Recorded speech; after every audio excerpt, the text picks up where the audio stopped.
Hello guys, tingnan nyo yung snow ngayon. Tingnan nyo nga yung snow ngayon guys, oh. Storm snow ngayon, mula kagabi pa. Kaya ngayon ang kapal na ng snow. Andito ako sa taas, oh. Ayan guys, oh, tingnan nyo. Ayan, oh, tuloy-tuloy yan. Kaya yung mga bata ngayon walang pasok kasi hindi pa nalinisan yung yung driveway.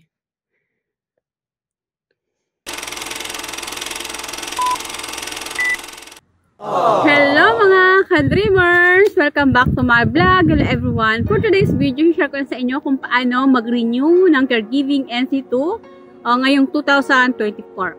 Okay, meron ako i-share sa inyo. Ito ay based sa experience ko sa pag-renew ng Caregiving NC2. Okay, bali guys, nag-renew po ako ng aking Caregiving NC2 sa Central Office Taguig. Nandun yung office nila, mabasa nyo na may nakalagay test the NCR multi-parlas tapat.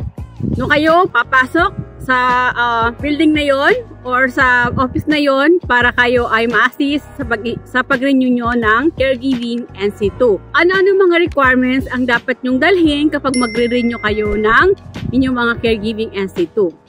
Dapat ang renewal ng inyong mga Caregiving NC2 6 months before ng expiration.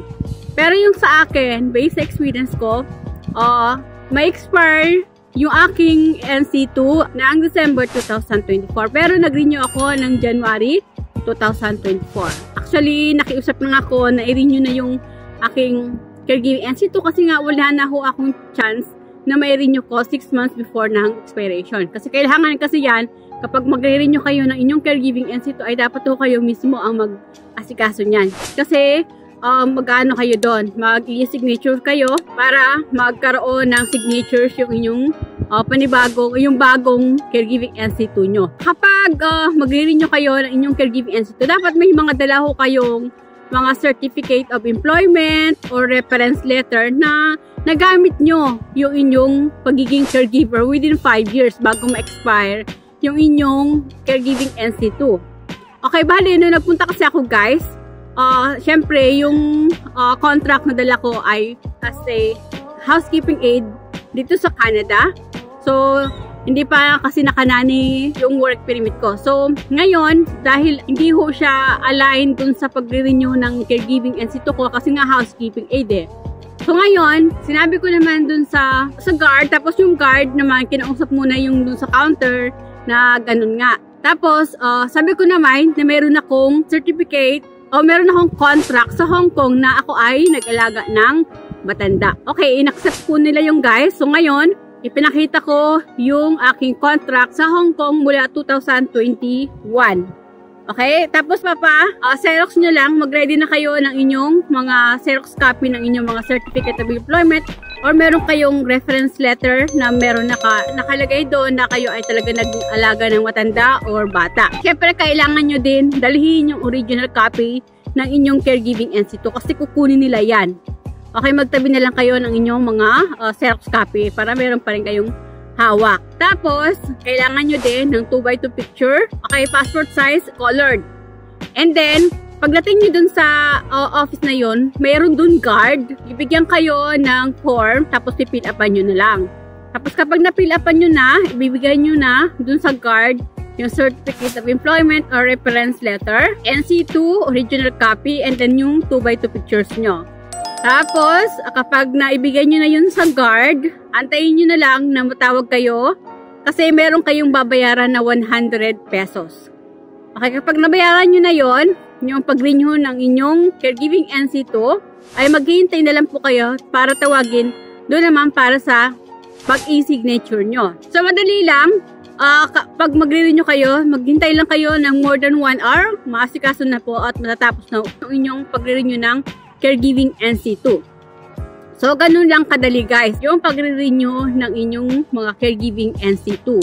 Tapos, dun naman sa mga nagbabalak na mag-renew ng mga Caregiving NC2 nila na expired na, basta meron kayong hawak o patunay o proof na kayo ay naging caregiver within 5 years bago na-expire yung inyong caregiving NC2. Kasi kung hindi po nyo nagamit yung caregiving NC2 nyo at magre-renew kayo, ay mag-ano po kayo, dadaan po kayo ulit ng assessment. Okay? So, hindi ho marirenew yung caregiving NC2 nyo kung hindi nyo po nagamit yon. Pero kung kayo po ay, kunwari, nag-alaga din kayo ng mga kapamilya nyo, ng mga magulang nyo, basta ho, meron kayong mapapakita na kayo ay nagtrabaho doon. Siguro magtabi na lang kayo ng inyong mga reference letter na katunayan na nag-alaga kayo ng matanda o bata. Tapos doon naman sa mga nag-aalangan kung marirenew ba yung kanilang mga caregiving NC2 kasi na-expired na, ang gagawin nyo guys, pumunta na lang kayo sa mga offices ng TESDA, like sa central office, sa GIG, sa mga provincial office nila ng TESDA. Pwede kayo mag-inquire at mag-renew kayo ng inyong mga caregiving NC2 kahit expired na ho yung inyong mga caregiving NC2. Basta ho, may mapakita kayo ng katibayan na nagamit nyo nga yung pagiging caregiver nyo within 5 years bago na-expired yung inyong caregiving NC2. Tapos nung na-renew na yung ano ko guys, na-renew na yung caregiving NC2 ko, ay binigyan na po nila ako ng hard copy ng aking NC2. Tapos nung binigyan po nila ako ng hard copy ng NC2 caregiving ko, ay may pinorward din po sila sa email ko. So dalawa ho yung na-provide nila through email saka hard copy. Ito din share ko sa inyo guys kasi nga yung kaklase ko din, magre-renew din at nag-renew siya noong April, I think, or May. Na-share ko sa kanya yung pagre-renew ng caregiving NC2 ay nag-renew na rin po siya dun sa central office Taguig.